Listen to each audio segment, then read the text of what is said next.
बतझर जिल्ला बिपिएफआ टिपखाइनि बिपिएफ मावख'आव दिनै बतझर जिल्ला ब्लक लेभेलनि बुथ कमिटि दाफुंदों।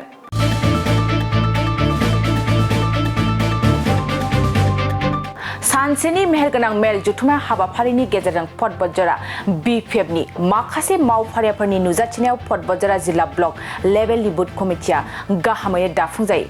बे मेहेरगोनां मेल जुथुमा हाबाफारिखौनो आफादगिरि मासि लानानै सामलायो बतझर बियाबनि एमसिएलए मुनमुन ब्रह्मआ।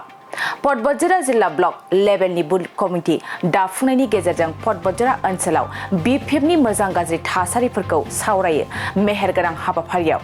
बेबादिनो फैगौ लकसभानि बिसायख'थिनि थाखायबो गुबुन गुबुन बिथिंनिफ्राय थियारि जानायखौ खौरांगिरिनि सिगाङाव फोरमायदों बतझर जिल्ला बिपिएफनिफ्राय।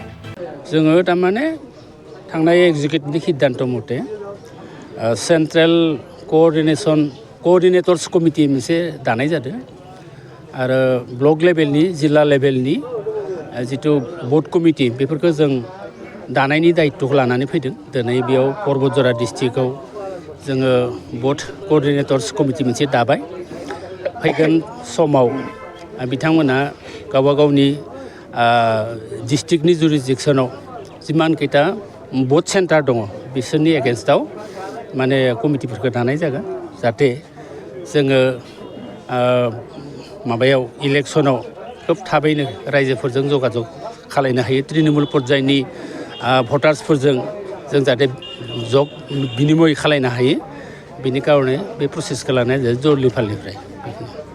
नांगासिनो दङ नोंथांमोनाबो मिथिदो जोङो बिभिन्न पर्यायनि सांगठनिक मोनसे माबाखौ समाधान खालायबाय।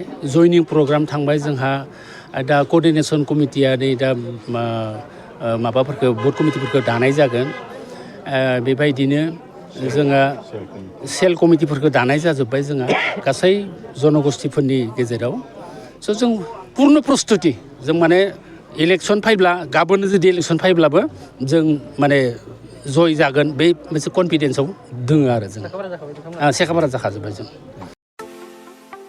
सना रुफा आरो हिरानि जुवेलारि गाननो मोजां मोनग्रा सुबुंफोरनि थाखाय गोजोनथाव खौरां।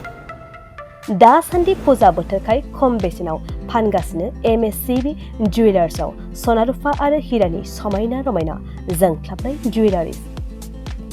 एमएससिबि जुवेलार्सआव मोननो हागोन राजकोट जुवेलारि, कास्टिं जुवेलारि, कलकाता जुवेलारि, मेसिनजों बानायनाय जुवेलारि आरो आखाइजों बानायनाय जुवेलारि। लोगोसेनो हाबा हुखायाव गाननो थाखाय सना आरो हिरानि समायना जुवेलारिसफोरखौबो मोननो हागोन। एमएससिबि जुवेलार्सआनो दं क'क्राझार सहरजों नांजाबनाय क'क्राझार रेल गेटनि साखाथि वार्ड नं 5 बिवेकानन्द पथआव। एमएससिबि जुवेलार्सजों थोंजोङै जगाजग खालामनोबो हागोन 9954273079 जानबुं अनजिमायाव।